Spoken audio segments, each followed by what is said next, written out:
la problématique de l'interrogation axiologique. La question fondamentale que l'on se pose ici, si l'on se dirige vers l'éthique, la question fondamentale que l'on se pose est la suivante. Qu'est-ce que le bien? Quels sont ou quels doivent être les fondements et les justifications de ces valeurs? Une vision d'ensemble du monde et de la place de l'homme dans ce monde. C'est ce que nous pouvons voir par exemple à travers la pensée des stoïciens.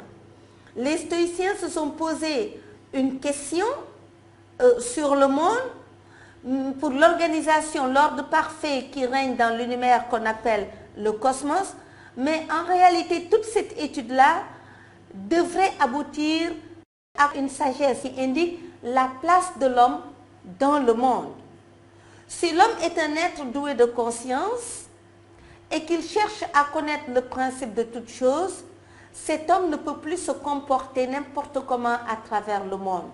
Parce qu'il détient un privilège et c'est ce privilège-là qui lui permet de se placer d'une certaine manière dans le monde. Et selon les stoïciens, l'homme doit comprendre qu'il y a des choses qui dépendent de nous et d'autres qui ne dépendent pas de nous et se comporter conformément à la connaissance qu'ils ont du monde. Une conception de l'homme est d'une conception conforme à l'essence de l'homme. On peut le voir dans la pensée platonicienne.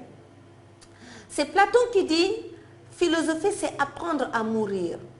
Lorsqu'on comprend, à travers le mythe de la caverne que nous avons étudié dans le chapitre 1, que le monde dans lequel nous vivons, celui qu'on appelle le monde réel et qui n'est pas au fond réel parce que c'est un monde illusoire, nous dit Platon, c'est le monde des ombres, c'est le monde de tout ce qui est fuyant et qu'il faut transcender ce monde illusoire pour accéder au vrai monde qui est le monde intelligible.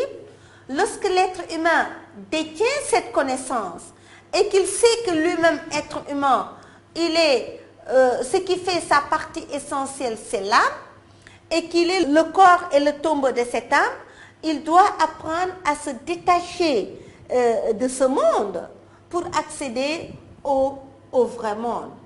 À partir de ce moment, l'existence de l'homme devient une existence ascétique, si l'on peut dire.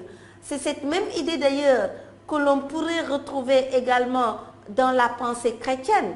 Lorsque Jésus dit ne vous attachez pas aux biens matériels, aux richesses de ce monde, car les richesses de ce monde sont éphémères. Entretenez davantage votre pensée que votre corps. La vraie connaissance, elle doit informer notre action de tous les jours. On ne connaît pas simplement pour le simple plaisir de connaître ou pour montrer qu'on est intelligent, mais la connaissance doit pouvoir guider notre action. C'est tout le sens d'ailleurs du sens de la sagesse chez les philosophes. Parce que le mot sagesse renvoie non seulement à la sagesse théorique, c'est-à-dire une connaissance vraie qui permet, comme le dit Alain, d'évaluer exactement, mais une fois qu'on connaît, cette connaissance profonde que l'on a du monde doit pouvoir se refléter à travers les actes que nous posons quotidiennement. Donc vivre en conformité avec sa connaissance, vivre en conformité avec ce qu'on est réellement. Nous autres êtres humains, nous ne sommes que des passagers sur Terre, nous ne sommes pas des résidents. Donc si l'on comprend véritablement le sens de ce propos, notre vie doit pouvoir refléter cette connaissance profonde que l'on détient du monde.